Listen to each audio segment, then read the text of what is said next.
What's up? Welcome back to Team Dirty Decks. Today we have Whitebeard versus Kinemon. Today I'm going to be playing Whitebeard against a Kinemon player. This is a locals tournament match. I'm going to start with Searcher Nami. Good turn one play. Unfortunately, I lost the die roll. I don't know what it is. I always lose the die roll. So I had to go first. That means that I also have to take my life on turn one. I'm going down because Whitebeard's slowly decaying. And he plays Momonosuke on his turn one.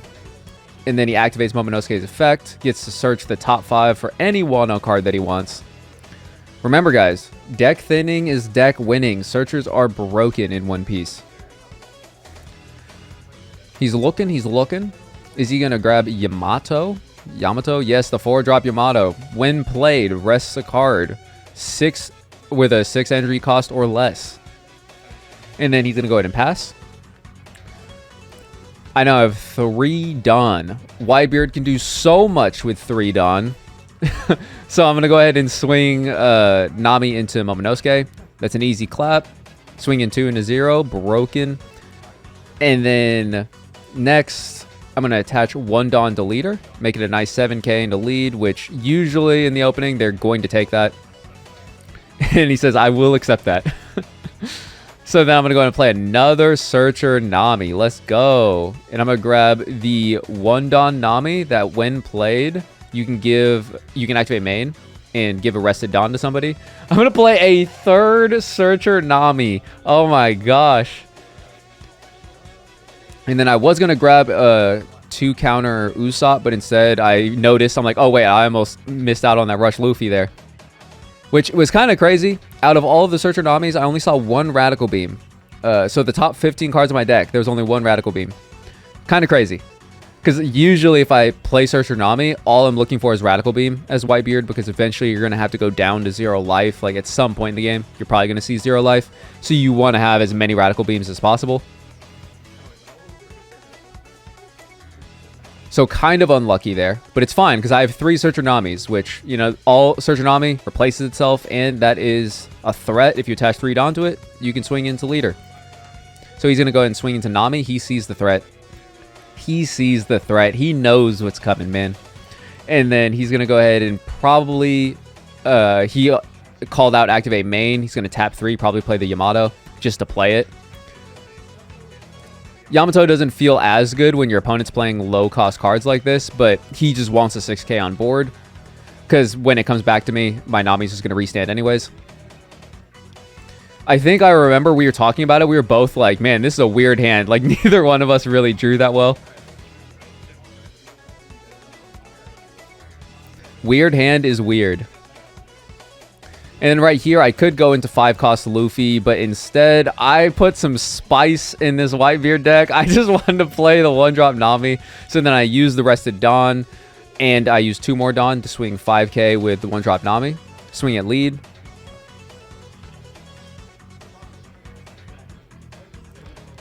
And will he counter out? Usually, green doesn't have that many, or that much counter power in their deck. So if he does counter out, it's probably going to be like a 2k. Because it's either like a 2k counter or no counter at all.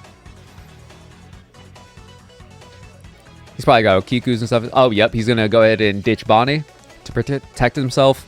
And then I'm going to go ahead and play Makino to make Nami a 5k. You tap her, and then it gives 3k to a 1-cost card. And he will go ahead and take that. And then he's saying that he might activate a trigger card. Yeah, he has a Paradise Waterfall. So he's probably going to KO the Dawn Nami on the very end. Oh, he KOs a Searcher Nami, so I can't swing with it again. And then I go ahead and swing 6k in a lead. And he counters out with an Apu. And then I go ahead and pass my turn. Draws 1 card. I drop a card. Luckily, he didn't see what it was. I'm showing him all my goods. I can't keep doing that. I think he ends up playing... He activate mains and I think plays... Yeah, okay. He does play another Yamato. And he taps that. Now he's probably looking to clear my board. Yeah, he's going to swing at the Dawn Nami because that's just free value if he leaves it up. And he's got one more swing with Yamato. He has to make a difficult decision. Does he swing at the Searcher Nami or the Makino? Which I think the Makino is a better decision. Just guaranteed clear the Makino. It does feel bad to swing a 6k into a 0 cost though. But it just guarantees that I can't activate main again.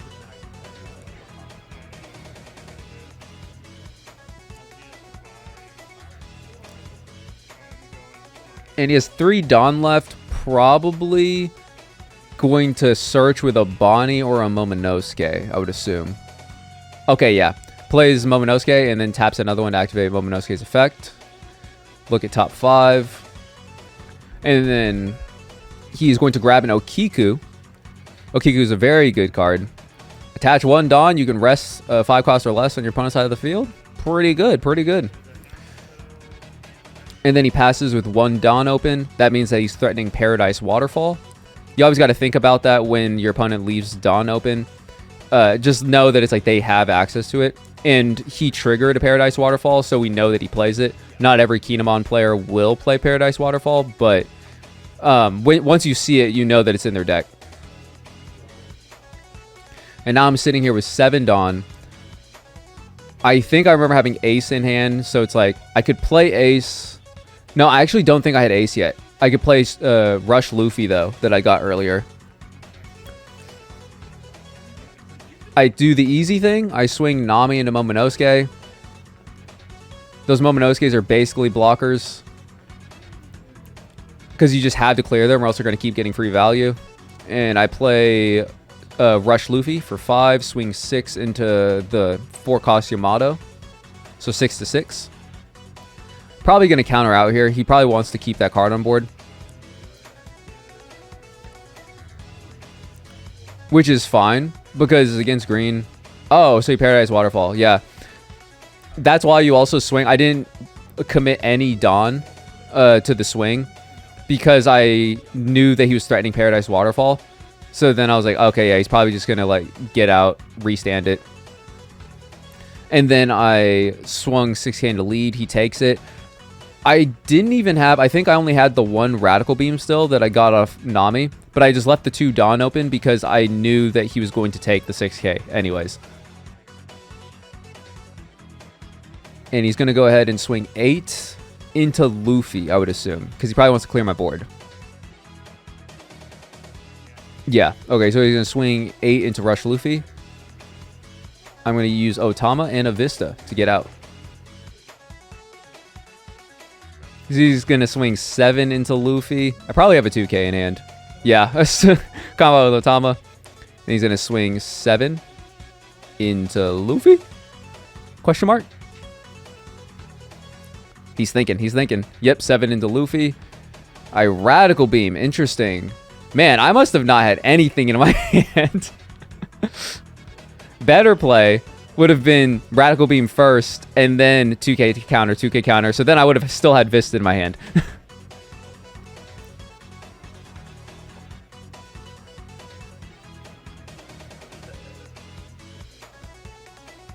Forget to restand leader. Okay, never mind. Yeah, now restand leader. Swing 6 into Yamato. And this is my 9 Dawn turn. I was wondering why I didn't attach Dawn. It's probably because I'm about to play Whitebeard. This match is from a week ago, so I can't fully remember it. Okay, yeah, he counters out with a 2k, which tells me that he has no 1ks in his hand, or he has cards he doesn't want to play. Yeah, okay. So I go into the 9-drop Whitebeard. I don't have to take a life now at the end of my turn, and that my leader is now an 8k. He blocks. I think I swung at Yamato, and then he blocked.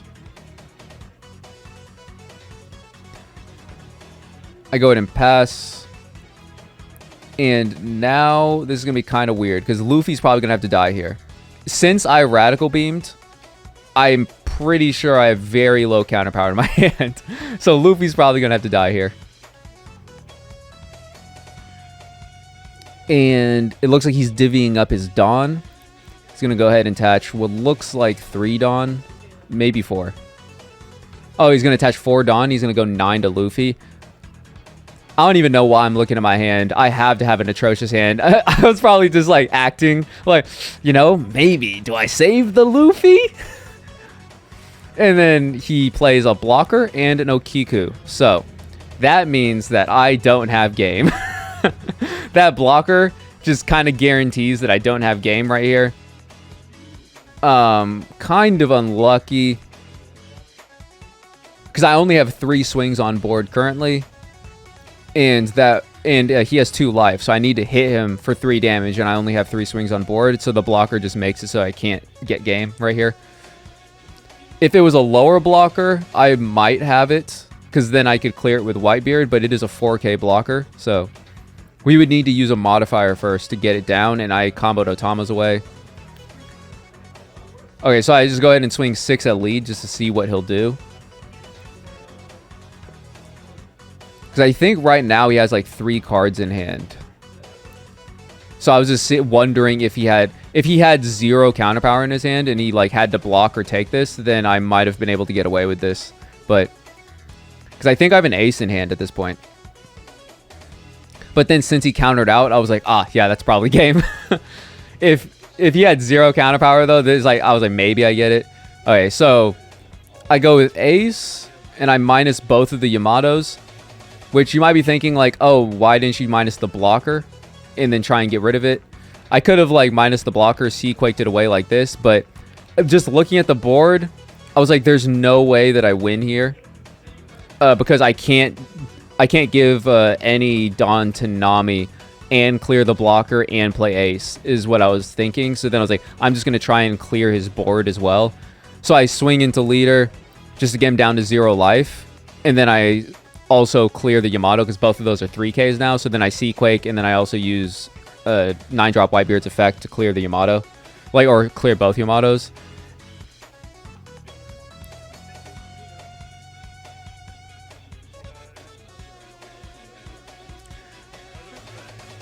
And then I threaten the Nami swing. I'm like, oh shoot, I might swing 2K near 5K. You don't know me. But yeah, like right here, I was just trying to like limit how many swings he could do and just hope. I was just praying basically. Even though I know that he's probably just going to divvy up all of his Dawn to his 3 swings. Because 3 swings, I have 1 life. You know? He just has to go for it because he knows that he's dead next turn. So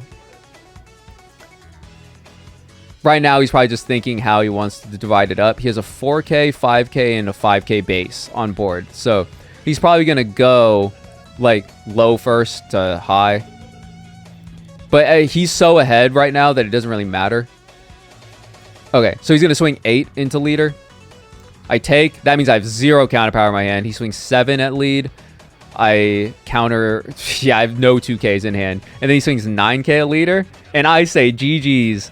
Let's go. Kinemon takes it over Whitebeard.